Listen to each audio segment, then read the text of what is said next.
கிறிஸ்துவுக்குள் மிகவும் பிரியமான தேவனுடைய பிள்ளைகளை இந்த காலை நேரத்திலே உங்களை சந்திப்பதிலே மிகுந்த மகிழ்ச்சி அடைகிறேன். கர்த்தர் ஒவ்வொரு நாளும் நம்மை போஷித்து பாதுகாத்து பராமரித்து வருகிறதை நினைத்து கர்த்தரை ஸ்தோத்திரிக்கிறேன். சென்னையில் வேலைச்சல் உள்ள ஏழை மேஜ் சபை வழங்கும் அனுதின மன்னா ஆண்டவராகிய இயேசு கிறிஸ்து 5 நிமிடம் உங்களோடு. இந்த நாளிலும் கூட தியானத்துக்கு எடுத்துக்கொண்ட வேதவசனம் ஆதியாகமம் 2ஆம் அதிகாரம் 10வது வசனம். தோட்டத்துக்கு தண்ணீர் பாயும்படி ஏதேனிலிருந்து ஒரு நதி ஓடி அங்கே இருந்து பிரிந்து 4 பெரிய ஆறுகள் ஆயிற்று. ஆம், ஒரு தோட்டத்தை செழிப்பாக்குவதற்கு ஒரு நதி அங்கே ஓடி இருந்தது. அது 4 ஆறுகளாக பிரிந்து அந்த தோட்டம் முழுவதையும் செழிப்பாக்கினது. சங்கீதம் 46லையும் இப்படி தான் சொல்கிறது. ஆம், பிரியமான தேவனுடைய பிள்ளைகளே, ஒரு நதி உண்டு. அது நீர்க்கால்கள் தேவனுடைய நகரத்தையும் உன்னதமானவர் வாசம் பண்ணும் பரிசுத்த ஸ்தலத்தையும் சந்தோஷப்படுத்தும். அதுதான் அந்த பரிசுத்த ஆவியானவருடைய நதி. அந்த நதி உங்களுக்குள் பாயும்போது, உங்கள் தோட்டத்துக்குள் பாயும்போது, உங்கள் வீட்டுக்குள்ளே பாயும்போது அது மிகுந்த சந்தோஷத்தை கொடுக்கும். பரிசுத்த ஆவியானவர் என்கின்ற நதி.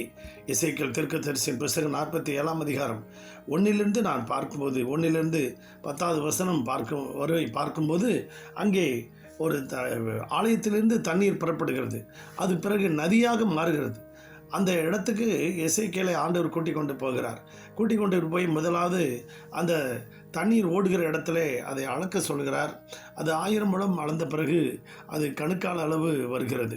இன்னும் ஒரு 1000 முழம் அளந்து பாப்பா அப்படின்னு பாரு, அது முழங்கால் அளவு வருகிறது. இன்னும் ஒரு 1000 முழம் அளந்து என்று போகும்போது அது இடுப்பளவு வருகிறது. இன்னும் கொஞ்சம் 1000 முழம் அளந்து பாரு அப்படிங்கும்போது அது நீந்தி மூழ்கிற அளவுக்கு அது தண்ணீர் அங்கே நதியாக இருந்தது.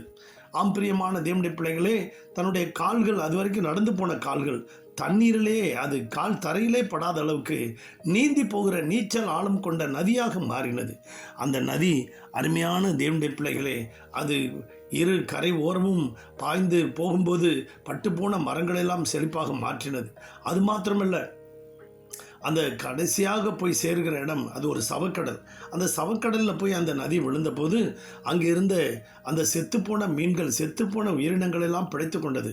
மேலும் புதிய மச்சங்கள் உண்டானது. ஆம், உங்கள் உள்ளத்திலிருந்து புறப்பட்டு போகிற அந்த பரிசுத்த ஆவியானவங்கிற நதி எல்லாரையும் உயிர்ப்பிக்கும். உங்கள் குடும்பத்தை உயிர்ப்பிக்கும். உங்கள் குடும்பத்தை வாழ வைக்கும். உங்கள் பட்டணங்களையே, உங்கள் கிராமங்களையே, உங்கள் தேசத்தையே, உங்கள் வீட்டையே, உங்கள் அலுவலகங்களையே அதை சுத்தமாக்கி விடும் அந்த நதி. நம்முடைய வாழ்க்கையில் அந்த நதி பாய்வதற்கு நாம் இடம் கொடுப்போமா?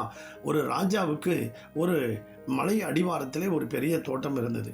அந்த தோட்டத்திலே 1000 மாடுகளை வைத்து வளர்த்தார். அதை ஒரு வேலைக்காரனை கூட்டு வந்து இந்த மாட்டை நன்றாக வளர்த்து இந்த மாட்டுக்கு வருகிற பாலெல்லாம் கொண்டு வந்து அரண்மனையில் கொடு, அதை நீ சரியாக பராமரித்து கொண்டால் உனக்கு 1000 பொற்காசுகள் தருகிறேன் என்று சொன்னார்.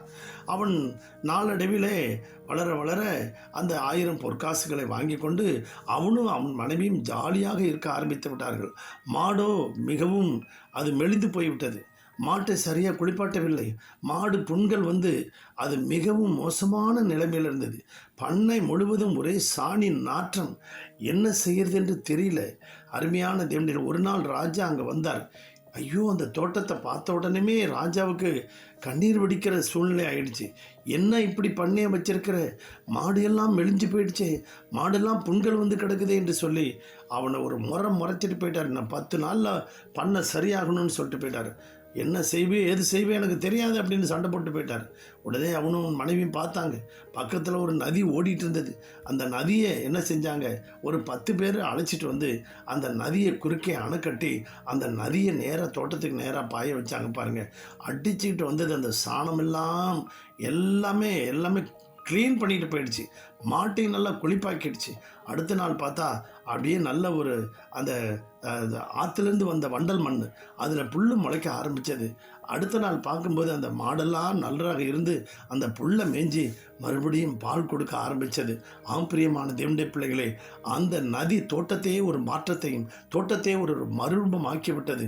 உங்கள் வாழ்க்கையிலும் பரிசுத்த ஆவியானவர் வரும்போது உங்கள் வீட்டையும் உங்கள் உள்ளத்தையும் இல்லத்தையும் உங்களை சுத்தமாக்கி உங்கள் வாழ்க்கையை செழிப்பாக மாற்றும். உங்களுக்காக ஜெபிக்கட்டுமா?